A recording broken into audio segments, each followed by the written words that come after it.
السلام عليكم ورحمة الله وبركاته. بسم الله الرحمن الرحيم.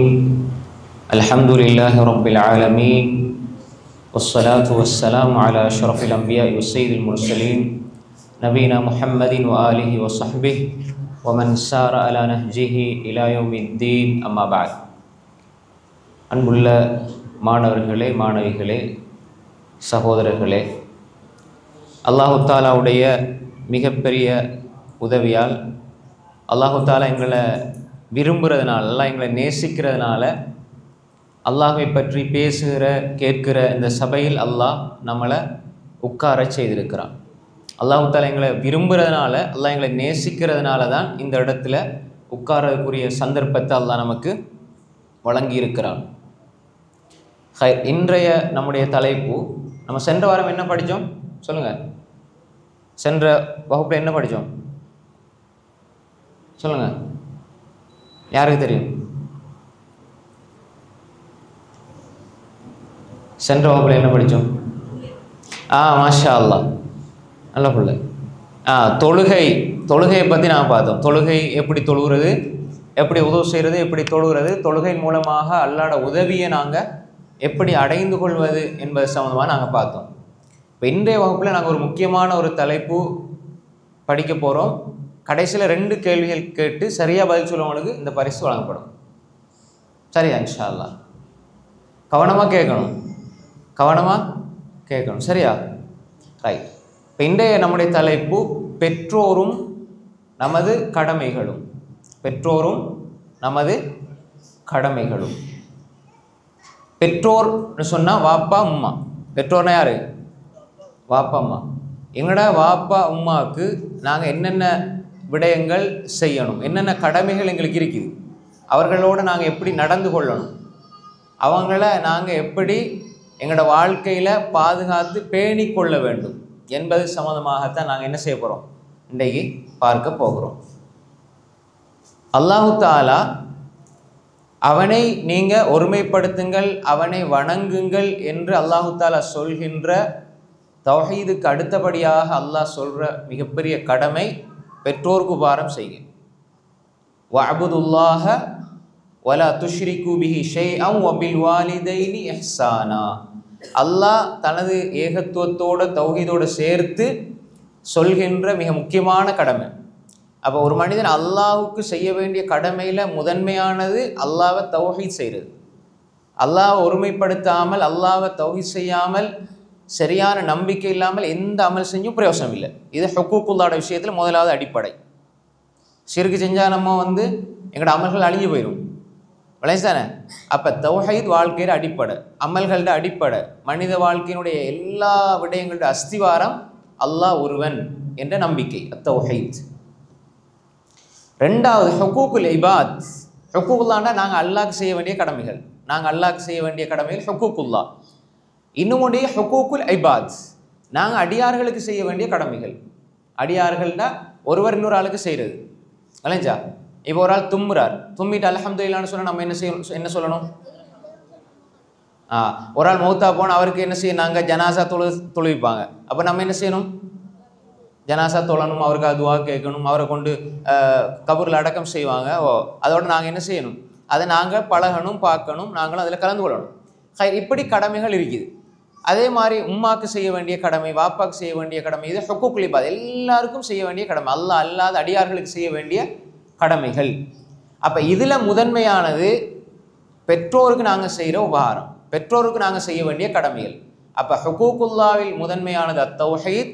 ஹுக்கூக்குல் இபாதில் அடியார்களுக்கு செய்ய வேண்டிய கடமைகளில் முதன்மையானது பெற்றோருக்கு நாங்கள் உபகாரம் செய்கிறது. அதைத்தான் அல்லாஹ் தஆலா சொல்கிறான், வபில் வாலிதைனி இஹ்சானா. பெற்றோர்களோடு நீங்கள் நல்ல முறையில் நடந்து கொள்ளுங்க, பெற்றோர்களோட நீங்கள் நல்ல முறையில் நடந்து கொள்ளுங்கள். அப்போ அல்லாஹு தாலா தன்னை ஒருமைப்படுத்துவதோடு, தன்னை தௌஹீத் செய்வதோடு, அந்த நம்பிக்கையோடு அல்லாஹு தாலா சேர்த்து சொல்கிறான், நீங்கள் பெற்றோருக்கு உபகாரம் செய்யுங்க. இது முதலாவது அடிப்படை. நாங்கள் என்ன செய்யணும்? விளங்கிக் கொள்ள வேண்டும். அப்போ எவ்வளவுக்கு நாங்கள் எங்களோட உம்மா வாப்பாவுக்கு முக்கியத்துவம் கொடுக்கணும் என்பதை இந்த செய்தியிலே நாங்கள் புரிந்து கொள்ள வேண்டும். ரெண்டாவதாக அல்லாஹு தாலா குர்ஆனில் அடிக்கடி சொல்கிற விஷயங்கள், அதில் மிக முக்கியமான 6 விடயங்களை அல்லாஹ் 3ஆக சுருக்கி சொல்லுவான். ஒன்றை விட இயலாது. இந்த 6ஐயும் அல்லாஹ் 3ஆக சொல்கிறான். 6ஐயும் என்ன செய்யலாது, பிரிக்க இயலாது. 3ஆக அல்லாஹ் சேர்த்து சொல்கிறான். 2 2 2ஆ. அந்த 2ல் ஒன்றை பிரித்தாலும் அவர் என்ன செய்யலாது, சொர்க்கம் போயலாது. ஒன்று அகீமுஸ்ஸலா வாத்துஸ் ஜக்கா. அகீமுஸ்ஸலா நீங்கள் தொழுங்க, ஜக்காத் கொடுங்க. இப்போ தொழுது ஜக்காத் கொடுக்க இல்லை, ஜக்காத்தை மறுத்து அப்படியே போகிறாருன்னா அவருக்கு சொர்க்கவாதியாக மாட்டார். அப்போ தொழுகை ஜக்காத் அடிப்படை கடமை. அத்தியுல்லா அத்தியுர் ரசூல், அல்லாஹ் கட்டுப்படுங்க, அல்லாஹ்வுடைய தூதரை கட்டுப்படுங்க. 3வது அனிஷ்குர்லி வலிவாலிதை, எனக்கு நன்றி செலுத்துங்க, அவங்களோட பெற்றோருக்கும் நன்றி செலுத்துங்க. பாருங்க, இப்போ அல்லாஹ்வுக்கு ஒருவர் கட்டுப்படுறார், ரசூலுக்கு கட்டுப்படையில்லைன்னு அவர் சொர்க்கம் போகிறார்? சொர்க்கம் போக மாட்டார். அல்லாஹ்வுக்கு ஒருவர் கட்டுப்படுறார், ஆனால் ரசூலுக்கு கட்டுப்படையில்லை, அவர் சொர்க்கம் போக மாட்டார். ரசூலுக்கு கட்டுப்படுறார், அல்லாஹ் கட்டுப்படையில்லை, சொர்க்கம் போக மாட்டார். அதே மாதிரி தான் அனிஷ்குர்லி வலிவாலிதை, எனக்கு நன்றி செலுத்துங்க, உங்களோட பெற்றோர்களுக்கு நன்றி செலுத்துங்க. இந்த 6ஐயும் அல்லாஹ்வுத்தாலா பிரிக்கல, 3ஆ சொல்கிறார். அப்போ எனவே நாம் இந்த 2வது அடிப்படை விளங்கிக் கொள்ளணும். அல்லாஹ்க்கு நன்றி செலுத்துகிற மாதிரி பெற்றோர்களுக்கு நாங்கள் நன்றி செலுத்த வேண்டும், நன்றி உள்ளவர்களாக இருக்க வேண்டும். இது 2வது விஷயம். 3வதாக ஒரு சஹாபி ரசூலுல்லாஹி ஸல்லல்லாஹு அலைஹி வஸல்லம் இடத்துல வந்தார். ரசூல் ஸல்லல்லாஹு அலைஹி வஸல்லம் இடத்துல ஒரு சஹாபி வரார். ஒரு சஹாபா கூட இருக்கிற நேரம் அவர்கிட்ட வந்து கேட்கிறார் ரசூல் ஸல்லல்லாஹு அலைஹி வஸல்லம் இடத்துல, மன் அஹக்குன் நாஸ் பிஹுஸ்னி சஹாபதி, அல்லாஹ்வுடைய தூதர் அவர்களே, நான் இந்த உலகத்தில் மிக மிக நெருக்கமாக இருப்பதற்கு, அன்பு கொள்வதற்கு, அவர்களுக்கு உதவி செய்வதற்கு, அவர்களோடு நான் நெருங்கி இருப்பதற்கு மிக தகுதியானவர் யார் என்று கேட்கிறார். அப்போ ரசூல் ஸல்லல்லாஹு அலைஹி வஸல்லம் என்ன சொன்னாங்க? உம்முக. உம்முக்கன்னா என்ன? உங்களுடைய தாய். 2வது அவர் கேட்கிறார் சும்மமன். இப்போ முதலாவது உம்மா தானே, 2வது யார்? சும்மமன். உம்முக. 3வது அவர் கேட்டார், யார் அவரால் சொல்லுவாங்க ரசூல்லா அப்படின்ட்டு, சும்மமன் சும்ம உம்முக. அதுக்கப்புறம் 4வது கேட்கும் பொழுது சும்மமன் என்று கேட்கிற பொழுது சும்ம அபூக. மாஷா அல்லாஹ். அபூக்கண்டா அவங்களுடைய தந்தை. அப்போ தாய் தந்தைகளில் இவங்களில் நாங்கள் தாய்க்கு இந்த அளவு நம்ம முக்கியத்துவம் கொடுக்கணும், தாய்க்கு அதிகமாக முக்கியத்துவம் கொடுக்கணும் என்பதை இந்த ஹதீஸ் எங்களுக்கு சொல்லுது. பெற்றோர்களை நாம் பேணிக்கொள்ள வேண்டும். அதே நேரம் அதில் குறிப்பாக தாயை என்ன செய்யணும்? தாயுடைய அந்த கடமைகளை நிறைவேற்ற வேண்டும், தாயை நல்ல முறையில் பார்த்து கொள்ள வேண்டும், தாய்க்கு கட்டுப்பட வேண்டும், தாய்க்காக பிரார்த்திக்க வேண்டும். அப்போ அவர்களுக்கு பிஹுஸ்னி சஹாபதி, நெருங்கி தோழமை கொள்வதற்கு, நெருங்கி இருப்பதற்கு மிக நெருக்கமான ஒரு உறவு யாருன்னு அந்த உலகத்தில் தாய். அப்போ ரசூல் ஸல்லல்லாஹு அலைஹி வஸல்லம் 4 கேள்விகளுக்கு 3 175% தாய், 25% தந்தை. அப்போ அந்த அளவு, அதாவது 4ல் 3% தாய்க்கு நீங்கள் அந்த அளவு அன்பு செலுத்துங்க என்று ரசூல் ஸல்லல்லாஹு அலைஹி வஸல்லம் சொன்னாங்க. இந்த ஹதீஸ் வந்து புகாரியில் பதிவாகி இருக்கிறது. ஹைர், இப்போ நாங்கள் தாய் தந்தையர்களுக்கு உபகாரம் செய்கிறது என்றால் என்ன, இந்த சிறப்புகள் நம்ம பார்த்தோம். அது எவ்வளோ பெருமதியானது என்பதெல்லாம் நம்ம பார்த்தோம். இப்போ நாங்கள் எந்தெந்த வகையில் தாய் தந்தையர்களுக்கு நாங்கள் கடமைப்பட்டிருக்கிறோம், சரியா? என்னென்ன தாய் தந்தையர்களுக்கு நாங்கள் செய்யணும்? முதலாவது, தாய் தந்தையர்களுடைய நல்ல அறிவுரைகள் பேச்சுக்களுக்கு நாம் கட்டுப்பட வேண்டும். முதலாவது கட்டுப்பட்டு நடக்கணும். தாய் தகப்பன் சொல்றது கட்டுப்படணும் இல்லைங்களா? கட்டுப்படுறேன்னா அவங்க சொல்ற விஷயங்கள், இப்போ தொலை சொல்றாங்க, இப்போ நாங்கள் தொலை சொல்லும் பொழுது அவங்க அல்லாஹ்க்காக நம்ம தொழுகிறோம், அவங்க சொல்லும் பொழுது உடனே நாங்கள் கட்டுப்படணும். அம்மா சொல்லுவாங்க பள்ளி போய் தொழுதுட்டு வாண்டு, நமக்கு கட்டுப்படணும். அதே மாதிரி தாய் தந்தையர்களுடைய பேச்சுக்கள், அவர்களுடைய அறிவுரைகளை நாங்கள் கேட்டு கட்டுப்பட்டு நடக்கணும். இத்தாஅத், மோமின்களோட பண்பு சமிஅனா வாத்தானா, கேட்டோம் கட்டுப்படும். நல்ல விஷயத்தில் அவங்க எப்பயுமே ஒரு தாய் பிள்ளைக்கு சொல்றது நல்லது தான் சொல்லுவாங்க, கெடுதியை யாருமே சொல்ல மாட்டாங்க தாய்மார்கள் இல்லைஞ்சா? அப்போ நல்லதை சொல்லும் பொழுது நாங்கள் என்ன செய்யணும்? கட்டுப்பட்டு நடக்கணும். இப்போ தாய் தந்தையர்களில் ஏதாவது நல்ல ஒரு விஷயம் சொல்லும் பொழுது நாங்கள் எடுத்தறிஞ்சு பேசக்கூடாது, அதே மாதிரி அவங்க சொல்லும்போது அதுக்கு மாறு செய்யக்கூடாது, தாய் தந்தையர்களுக்கு மாறு செய்யக்கூடாது. அப்போ அவர்களுக்கு கட்டுப்பட்டு நடக்கணும். அவர்களுக்கு கட்டுப்பட்டு நடப்பதன் மூலமாக நாங்கள் அல்லாஹ்வுடைய அன்பை பெற வேண்டும், அல்லாஹ்வுடைய அன்பை பெற வேண்டும்.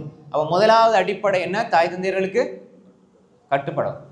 ரெண்டாவது, அவங்களுக்கு நாங்கள் எதிர்த்து பேசக்கூடாது, ஏசக்கூடாது, திட்டக்கூடாது. இந்த நடவடிக்கை எங்கள்கிட்ட இருக்கக்கூடாது. தாய் தந்தையர்கள் அவங்களோட உள்ளம் நோகுற மாதிரி எங்களோட வார்த்தைகள் இருக்கக்கூடாது. சும்மா நீங்கள் போங்க வாங்க அப்படின்னு வாயால் நிறைய சொல்கிறாங்க. இப்போ இந்த காலத்து பிள்ளைகள் அல்லாஹ் பாதுகாக்கணும், நல்ல பிள்ளைகள் மிகிப்பாங்க. இன்றைக்கி திடீர்னு அவங்க ஏசிடுறாங்க, அம்மா வாப்பாக்கெல்லாம் ஏசிடுறாங்க.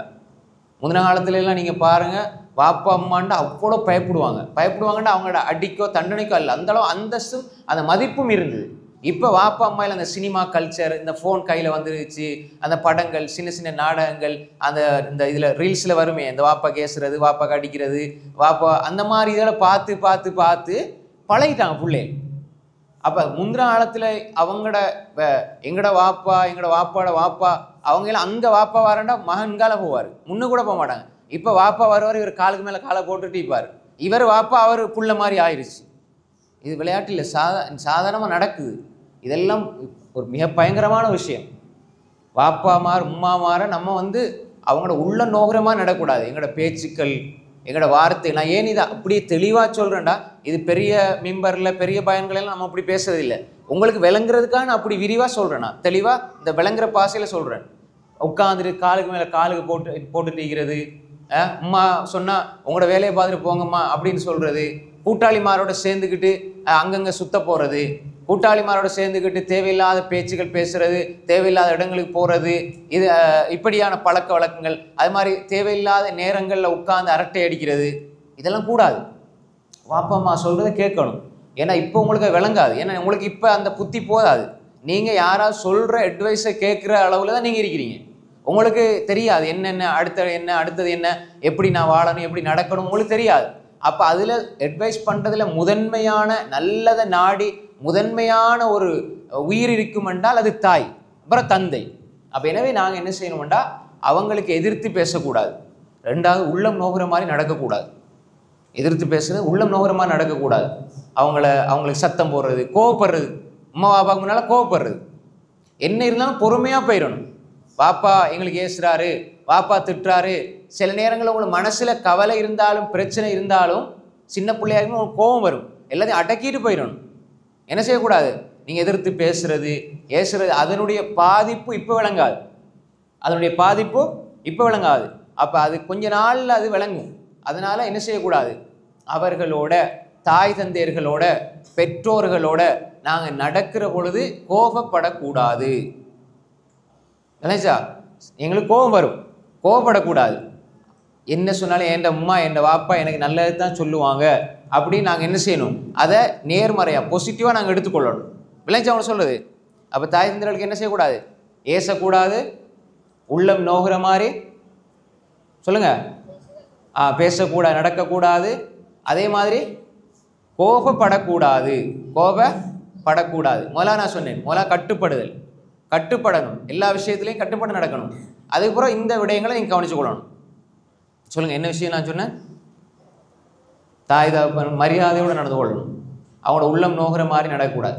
அடுத்தது முக்கியமான ஒரு விஷயம், இந்த மரியாதைங்கிறதுல மரியாதைன்னா தாய் தந்தை மூத்தவர்களும் வருவாங்க, அது ஒரு தனியான தலைப்பு. தாய் தந்தையர்களை முதலாவது மதிக்க ஆரம்பிக்கணும். தாய் அம்மா வாப்பா யாராக இருந்தாலும் சரி, நீங்கள் எவ்வளோ படித்தாலும் சரி, கொஞ்சம் ஏபிசிடி கொஞ்சம் படித்த உடனே உங்களுக்கு ஒன்றும் தெரியாதும்மா, உங்களுக்கு ஒன்றும் தெரியாது அப்படின்னு ஒரு மாதிரி தெரியாதுன்னு சொல்கிற வேறு விஷயம், உங்களுக்கு ஒன்றுமே தெரியாது என்று சொல்கிறது, அப்படி அந்த வார்த்தைகளை நாங்கள் பயன்படுத்திடக்கூடாது. உங்களுக்கு என்ன தெரிஞ்சாலும் நீங்கள் எவ்வளோ படித்தாலும் சில அறிஞர்கள் இருப்பாங்க, அவங்க பெரிய அறிஞர்களாக இருப்பாங்க, ஆனால் அவங்களோட அம்மா கூப்பிட்டு சின்ன விஷயத்த சொல்லி கொடுப்பாங்க. அந்த அறிஞர்கள் ஒன்றுமே தெரியாத ஒரு மக்கு, நான் சொல்லுவேன் எங்கட பாசையில் மக்கு மாடுன்னு சொல்லுவேன், அது மாதிரி உட்காந்து கேட்பாங்க. என்ன காரணம்னா அவங்களுக்கு தெரியாமல் இல்லை, தாய் சொல்கிற சின்ன விஷயத்தை கூட அவங்களோட உள்ளம் நோகாமல் கேட்குறது. இப்போ நிறைய படிச்சிருப்பாங்க, நிறைய ஹதீஸ், நிறைய ஃபிக்கு, இந்த காலத்துலேயும் தான், அந்த சஹாபாக்கள் தாபியினுடைய காலத்துலேயும் தான் நிறைய படிச்சிருப்பாங்க. ஆனால் அவங்களுக்கு அம்மாமாருக்கு பிள்ளைகள்லாம் சின்னது தானே, எப்பயுமே சின்ன பிள்ளை, என் புள்ள சின்ன புள்ள, என் புள்ள நல்ல புள்ள, என் புள்ள ஒன்றும் சொல்ல, அப்படி தான் நினச்சிருப்பாங்க. அப்போ அந்த பிள்ளை கூப்பிட்டு ஏதாவது சொல்லும் பொழுது அவங்களுக்கு எல்லாம் தெரியும், பெரும்பெரும் அறிவுகள், ஆற்றல், திறமைகள்லாம் தெரியும். ஆனால் அம்மா சொல்கிற காரணத்துக்காக அவங்க அப்படியே பொறுமையாக கேட்பாங்க. இப்போ நாங்கள் ஒரு 2 விஷயத்தை படித்த உடனே நாங்கள் பெரிய ஆளாகி என்ன செய்வோம், உமாமாருக்கே நாங்கள் பாடம் எடுத்து உங்களுக்கு ஒன்றும் தெரியாது, உங்களுக்கு ஒரு விஷயம் விளங்காது அப்படின்னு சொல்லி நாங்கள் உள்ளம் நோகிறமாக நடக்கக்கூடாது. ஒரு விஷயத்தை அன்பாக சொல்லி கொடுக்குற வேற, அம்மா இதை எடுங்க, இதை பாருங்கம்மா, இதை செய்யுங்கம்மா, அப்படி அன்பாக சொல்லி கொடுக்குறது தவறு இல்லை. ஆனால் நாங்கள் எங்களுக்கு தான் தெரியும், நாங்கள் ஸ்கூலில் படித்தது இது, எங்களுக்கு டியூஷனில் படித்தது இது, எங்களுக்கு டீச்சர் சொல்லி தந்த இது அப்படின்னு சொல்லி பெருமையாக அல்லது நாங்கள் ஒரு மதிக்காமல், பெற்றோர்களை மதிக்காமல் நாங்கள் அப்படி நடந்து கொள்ளக்கூடாது. எவ்வளோ கல்வி இருந்தாலும் சரி, எவ்வளோ அறிவு இருந்தாலும் சரி, வகுப்பில் முதலாக வந்தாலும் சரி, எந்த எக்ஸாமில் பாஸ் பண்ணாலும் சரி, எவ்வளோ நாங்கள் பரிசுகள் வாங்கினாலும் சரி, எவ்வளோ எங்களுக்கு ஷஹாதா சர்டிஃபிகேட் கிடைச்சாலும் சரி, நாங்கள் பெற்றோர்களுக்கு முன்னுக்கு, தாய் தந்தைக்கு முன்னுக்கு நாங்கள் மரியாதையோடு நடந்து கொள்ள வேண்டும். மரியாதையோட நடந்து கொள்ள வேண்டும். விளைச்சாய் உங்களுக்கு ரைட். அடுத்ததாக நீங்கள் 7 வயதானால், நீங்கள் என்ன செய்யணும்? தொழ ஆரம்பிக்கணும். 7 வயதான என்ன செய்யணும்? தம்பி 7 வயசான என்ன செய்யணும்? தொழணும். இப்போ தாய் தந்தையர்கள் தொலை சொல்லுவாங்க. அப்போ நாங்கள் இப்போ பாருங்கள், நாங்கள் தொழுகிறது, இப்போ தாய் தந்தை எங்களுக்கு தொலை சொல்கிறாங்க. அப்போ தாய் தந்தையர்கள் தொலை சொன்னால் நாங்கள் என்ன செய்யணும்? தொழணும். 1. 2வது, நாங்கள் அவர்களுக்காக தொழக்கூடாது, அல்லாஹ்வுக்காண்டி தொழணும். அவங்க சொல்கிறாங்க, சொல்ல இல்லை, என்ற புள்ள தொழுவான்ற நம்பிக்கையில் இருந்தால் அந்த நம்பிக்கையை பாதுகாக்கணும். அப்போ 7 வயசுலேருந்தே தொழ ஆரம்பிச்சிடும். எப்படி நாங்கள் தொழுகிறது? நம்ம சென்ற வகுப்பில் பார்த்தோம், தொழுகிறது எப்படி, உதவு செய்கிறது எப்படி, அதை பார்த்து நாங்கள் என்ன செய்யணும்? தொழ ஆரம்பிச்சிடும். அப்போ 10 வயதானா நாங்கள் தொழுகையை விடவே கூடாது. அப்படி அந்த பழக்கத்தை மௌத்து வரை அந்த பழக்கம் இருக்கணும். நாங்கள் 10 வயசானா 12 வயசானா புறவு தொழுது கொள்வோம் அப்படின்னு இருந்தால் திடீர்னு எந்த பழக்கம் வாரதில்லை, பழகணும். இப்போ இவர் நாளைக்கு பருவயது அடைகிறார், இன்றைக்கு அவருக்கு நாளைக்கு தான் தொழுகை கடமைன்னு சொன்னால் உடனே தக்பீர் எப்படி கட்டுறது, எப்படி ஓதுறது, ருக்கு எப்படி, சுஜூது எப்படி, ஒன்றுமே தெரியாது. அப்போ ஆரம்பத்துலேருந்து இஸ்லாம் சொல்லுது தொழுகையை நீங்கள் எடுத்துக்கொள்ளுங்க. அப்போ பெற்றோர்களுக்கு செய்கிற கடமைகளில் மிக முக்கியமானது, பெற்றோர்களுக்குள்ள பொறுப்புகள், அதை நாங்கள் செய்ய வேண்டிய விடயங்களில் முதன்மையானது, மிக முக்கியமானது என்னென்னா தொழுகையாளிகளாக இருக்கணும். ஏன்? பெற்றோர்களுக்கு நாங்கள் தொலை நாங்கள் துவா கேட்க, நாங்கள் சாலியான பிள்ளையா இருக்க, அதனுடைய நன்மை யாருக்கு போகும்? பெற்றோர்களுக்கு போகும். நாங்கள் பாவம் செஞ்சுக்கிட்டு அங்கே எங்கேயும் பெற்றோர்களுக்கு ஏச்சையும் திட்டையும் வாங்கி கொடுத்துட்டு போனா அவன் தொழுகிறதும் இல்லை, அவர் சேர்ற நண்பர்கள் சரியில்லை, அவர் பழகிற பழக்கம் சரியில்லை அப்படின்டா யாருக்கு கெட்ட பேர் வரும்? அம்மா பாப்பாவுக்கு நல்ல பேர் வாங்கி கொடுக்கணுமா, கெட்ட பேர் வாங்கி கொடுக்கணுமா? நல்ல பேர் தான் வாங்கி கொடுக்கணும். இப்போ நீங்கள் நடமாடுறீங்க, இங்கே போகிறீங்க வாரீங்கண்டா மக்கள் சொல்லணும் இது யார புள்ளன்னு வியந்து கேட்கணும். யார புள்ள, இவர் எப்படி இருக்கிறாரே அப்படின்னு வியந்து கேட்குற அளவுக்கு நம்மளோட நடவடிக்கைகள் இருக்கணும். விளைஞ்சா பாப்பா அம்மாவுக்கு ஏசுற திட்டுற அளவுக்கு எங்களோட நடவடிக்கைகள் இருந்து விடக்கூடாது. அப்போ எனவே நாம் இதை எடுத்துக்கொள்ள வேண்டும். அடுத்தது பாருங்க, நாங்கள் பெற்றோருக்கு செய்கிற கடமைகளில் மிக முக்கியமான கடமை என்னென்றால், நாங்கள் வீட்டுக்குள்ளே இருக்கும்போது எங்களோட நானா, தம்பி, தாத்தா, தங்கச்சி எல்லாம் இருப்பாங்க தானே, எல்லாம் இருப்பாங்க. அப்போ சிலவங்களுக்கு இருப்பாங்க, சிலவங்க இல்லாமலும் இருப்பாங்க. அப்போ வீட்டில் இருக்கிற எங்களோட நானா, தம்பி, தங்கச்சி, தாத்தா யாராவது இருந்தால் அவங்களோட நாங்கள் வீணாக முரண்பட்டு சண்டை பிடிச்சிட்டு இருக்கக்கூடாது. நாங்கள் சண்டை பிடிச்சா, நாங்கள் பிரச்சனைப்பட்டால் அது யாருக்கு பாதிப்பு, டென்ஷன் கூட? பெற்றோருக்கு. அப்போ நாங்கள் சண்டை பிடிக்காமல் இருக்கிறது, தம்பிக்கு சும்மா நோண்டுறது, அடிக்கிறது, தம்பியை திட்டுறது, பயங்காட்டுறது, விளைஞ்சா இது அடிக்கடி இப்படியே வீட்டுக்குள்ளே சின்ன சின்ன பிள்ளைகள் அப்படி இருக்கும். விளைஞ்சா நீங்கள் அப்படி செய்வீங்க, அதெல்லாம் சின்ன பிராயத்தில் உள்ளது. ஆனால் நீங்கள் விளங்கி கொள்ளணுமே என்னடா, அது ஒரே நீங்கள் அப்படி செஞ்சுட்டு இருந்தீங்கடா, அது பிள்ளைகளாக நீங்கள் செய்கிறதுனால பெற்றோருக்கு பாதிப்பு. என்ன ஒரே சண்டை பிடிச்சிட்டு இருக்கிறாங்க.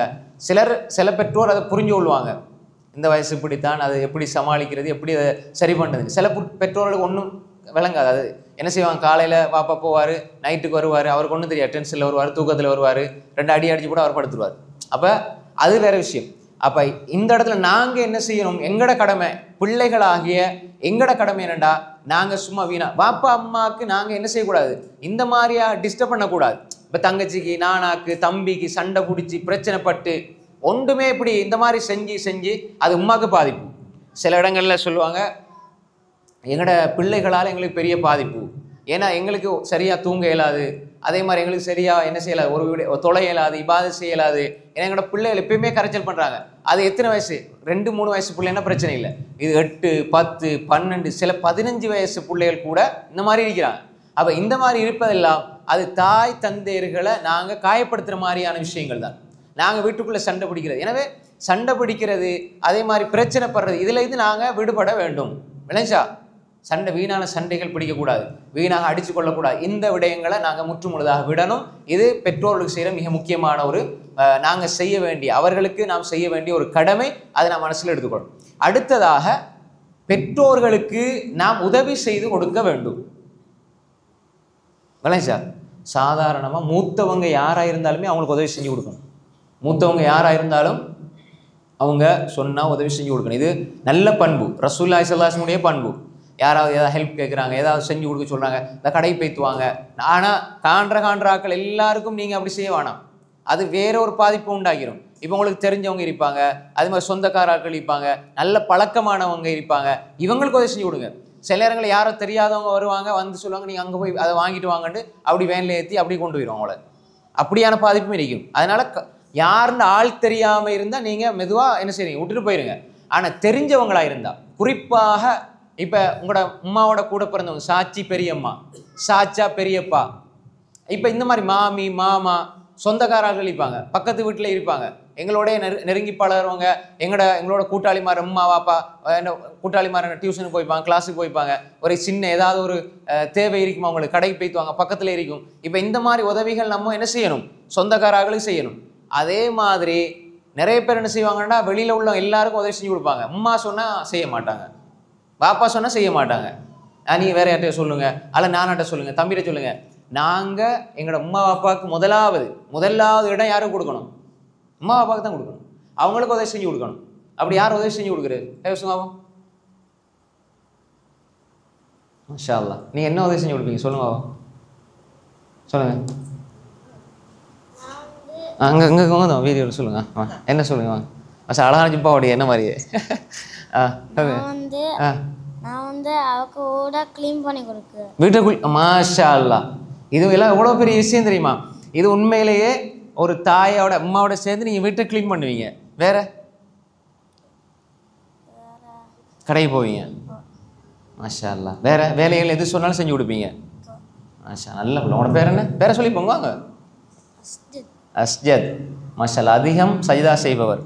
நல்ல கருத்து. மாஷா அல்லாஹ். ஹை. அப்போ இந்த மாதிரி இருக்கணும். பாருங்கள், இது நம்ம எதிர்பார்க்காத விஷயம்.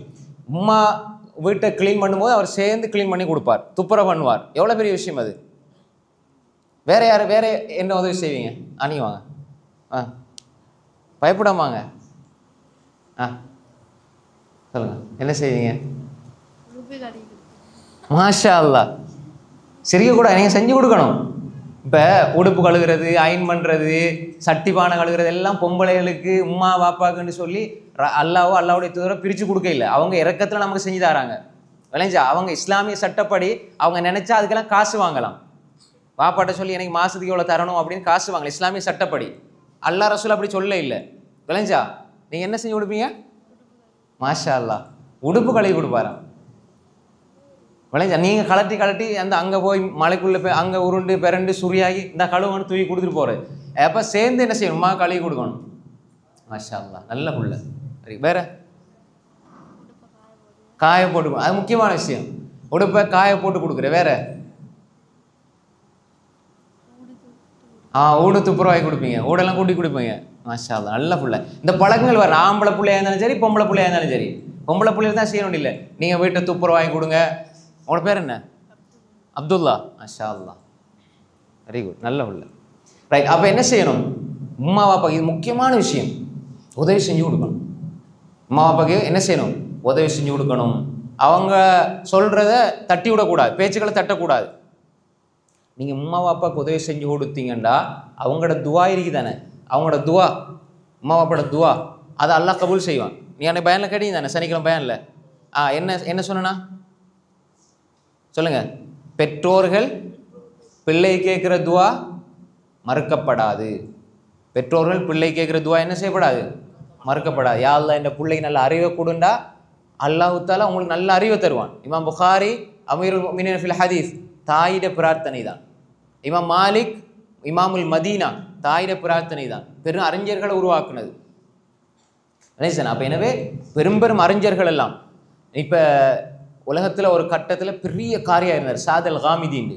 இப்போ நீங்கள் யூடியூப்பில் அடித்தா வரும், அழகான வாய்ஸ், வேர்ல்டில் நம்பர் 1 காரியாக ஒரு கட்டத்தில் இருந்தார், சாத் அல் காமிதின்னு. அவர் வந்து ரியாத் சைடில், தமாம் ரியாத் அந்த சைடில் உள்ள ஆள். அவரை கபத்துல்லாக்கு இமாமத் செய்ய கூப்பிட்டாங்க, ஹரம் ஷெரீஃபுக்கு. கபத்துல்லாக்கு இதே கபத்துல்லாஹி தானே, கபத்துல்லா ஹரம் ஷெரீஃப். அதுக்கு இமாமத் செய்கிறதுக்கு இப்போ யார் இமாம் சுதேஸ் தெரியுமா? அப்துல் ரஹ்மான் சுதேஸ் மாதிரி யாசிர் தோசரி தெரியுமா? பெரிய பெரிய இமாம்கள், மாஹிர் அல் முஅய்கிலி, அல் வலீத் ஷம்சான், இப்படி நிறைய ஈக்கிறாங்க, பத்ரத் துருக்கின்னு சொல்லி இப்போ தொழுகிறாங்க. இதெல்லாம் ஹரம் ஷெரீஃபில் இமாமாக இருக்கிறவங்க, பெரும் பெரும் காரிமார்கள், அழகா கிராத் ஓதுறவங்க. அப்போ கபத்துல்லாவுக்கு அவர் அழகான குரல், நல்ல அழகா ஓதக்கூடியவர் என்பதனால கபத்துல்லாவுக்கு கூப்பிட்டாங்க தொழுகிறது. அப்போ அவரோட தான் அவர் அம்மா அப்பா இருந்தாங்க.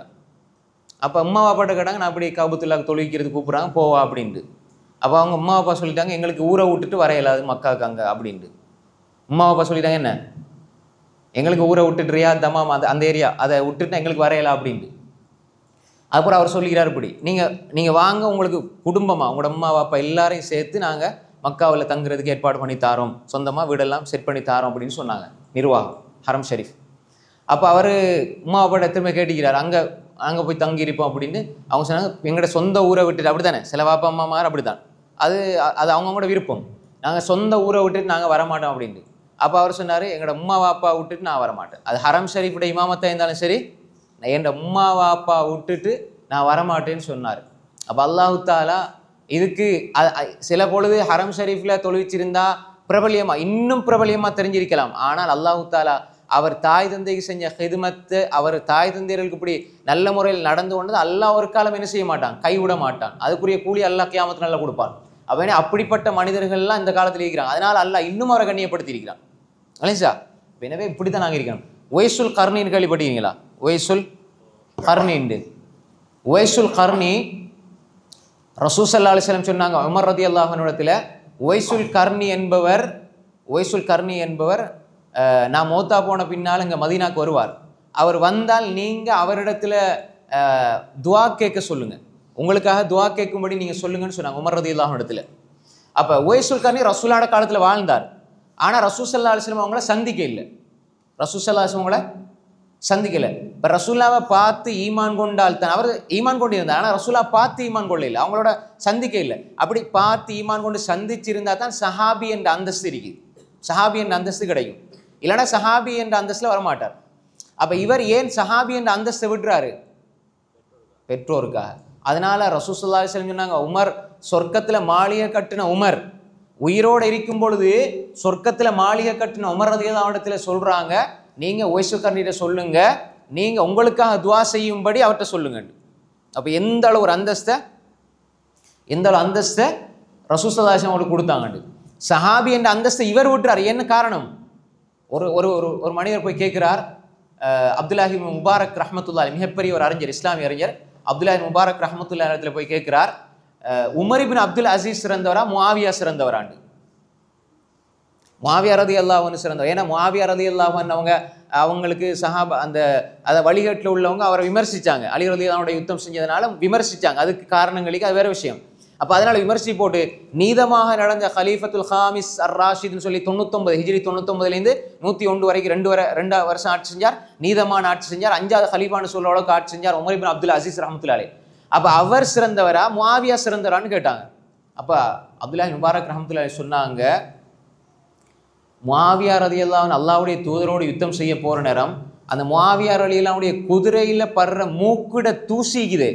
முஆவியா ரலியல்லாஹு அன்ஹு ரசூலுல்லாஹ்வுடைய யுத்தம் செய்ய போகிற நேரம் அவங்க பயணிச்ச அந்த குதிரையிட ஒட்டகத்தில் அந்த மூக்கில் இருக்கிற ஒரு தூசிக்கு கூட உமர் இப்னு அப்துல் அசீஸ் பெருமதி இல்லைன்னாங்க. அப்போ உமர் அப்துல் அசீஸ் ரஹ்மத்துல்லாஹி அலைஹி சங்கையானவர், பெருமதியானவர். உமர் இப்னு அப்துல் அசீஸ் ரஹ்மத்துல்லாஹி பெருமதியானவர், சங்கையானவர், மாற்றுக்கருத்தில். ஆனால் சஹாபி என்ற அந்தஸ்து இருக்குதே, அதுக்கு இந்த உலகத்தில் எதுவும் ஈடாகாது. அந்த அளவு சொன்னார், ஏன்னா மூக்கில் இருக்கிற தூசிற அளவு கூட இவர் வரமாட்டார் அப்படின்னு சொல்லி. அப்போ எனவே அந்த அளவு அந்த அந்தஸ்து எல்லாம் யார் ஒய்சுல் கர்ணி எதற்காக விட்டாரு? உம்மா வாப்பாக்கா. அதனால் அல்லாஹ்வுடைய தூதர் ஸல்லல்லாஹு அலைஹி வஸல்லம் சொன்னாங்க, சொர்க்கத்தை கொண்டு நன்மாரை சொல்லப்பட்ட உமரே, நீங்கள் அவர் இங்கே வந்தால், யமன்லேருந்து இங்கே வந்தால் அவர்கிட்ட சொல்லுங்க, நீங்கள் உங்களுக்காக துவா செய்யும்படி அவர்கிட்ட சொல்லுங்கண்டு. அப்போ ரசூல் எவ்வளோ அந்தஸ்து கொடுத்தாங்க. அப்போ எனவே தாய் தந்தையர்களுக்கு கட்டுப்படுறது, அவங்களுக்கு உதவி செஞ்சு கொடுக்கறது, அவங்களோட நல்ல முறையில் நடக்கிறது எல்லாமே எங்களை அல்லாஹ்வின் பக்கம் நெருக்கி வைக்கக்கூடிய விடயங்கள். எனவே தான் ரசூல் ஸல்லல்லாஹு அலைஹி சொன்னாங்க, தாய் எப்படி தாய்க்கு கட்டுப்பட்டு தாய்க்கு நல்லபடியா நீங்க நடந்தீங்கன்னா உங்களுக்கு சொர்க்கம் கிடைக்குமோ, அது மாதிரி தான் அல் வாலித் அவ்ஸத் அப்வாபில் ஜன்னா, சொர்க்கத்தினுடைய நடுவாயில் தந்தையும் பேணிக்கொள்ளணும். எல்லா விடயங்களையும் நாங்க தாய்னு மட்டும் போயிடாம தந்தையுடைய விஷயத்தையும் பார்க்கணும். சொர்க்கத்தினுடைய நடுவாயல் தந்தைக்கு நீங்க அநியாயம் செஞ்சு அவரோட மனசை நோகடிச்சிட்டீங்கன்னா அந்த கதவை மூடிட்டீங்க. சொர்க்கத்துல கதவை மூடிட்டீங்கன்னா எப்படி சொர்க்கத்துக்குள்ள போவீங்க? போக முடியாது. எனவே தந்தையும் நாங்கள் என்ன செய்யணும்? நல்ல முறையில் கவனிச்சு கொள்ளணும். அவரை உள்ளம் நோகாமல் நடந்து கொள்ளணும், மரியாதையோடு நடந்து கொள்ளணும், உதவி ஒத்தாசையில செஞ்சு கொடுக்கணும். அப்ப எனவே இப்படியாக தாயோடையும் தந்தையோடையும் நாங்கள் என்ன செய்யணும்? அன்பாக, இரக்கமாக, பாசமாக நடக்கணும். இதெல்லாம் எங்களோட பொறுப்புகள். அப்ப அவங்க சொல்ற விடயங்கள், அதாவது அல்லாஹ்வுக்கு செய்ய வேண்டிய கடமைகளை நாங்கள் செய்யறதோட, எப்படி தொழுகிறது, இபாதத் செய்யறது, குர்ஆன் ஓதுறது, திக்ர் செய்யறது எல்லாம் செய்யறதோட எங்கட பெற்றோர்களுக்கு நல்ல வழியில கட்டுப்படணும், அவர்களோட உள்ளம் நோகாமல் நடக்கணும், அவர்களுக்கு நல்ல வார்த்தைகள் சொல்லணும், அவர்களுக்கு முன்னால கோவப்படாமல் இருக்கணும், அவர்களுக்கு மரியாதை கண்ணியம் செலுத்தணும், அவர்களுக்கு நாங்க முடியுமான அளவு எங்களோட வாழ்க்கையில உதவி ஒத்தாசைகள் செய்யணும், அவங்களோட நெருக்கம் அன்பா இருக்கணும். கடைசியாக ஒரு விஷயம், அன்பா இருக்கணும். இந்த உலகத்துல நீங்க தாய் தந்தையர்களோடு அன்பா இருக்கிறது என்பது கட்டாய கடமை. தாய் தந்தையரோட வெறுப்பு வந்துடக்கூடாது. என்ன செஞ்சாலும், உங்களுக்கு ஏசினாலும் திட்டினாலும் தாய் தான், தந்தை தான். அவங்கள வெறுத்துடவே கூடாது. அன்பா இருக்கணும், தாய் தந்தையரோட இரக்கமா இருக்கணும், பாசமா இருக்கணும்.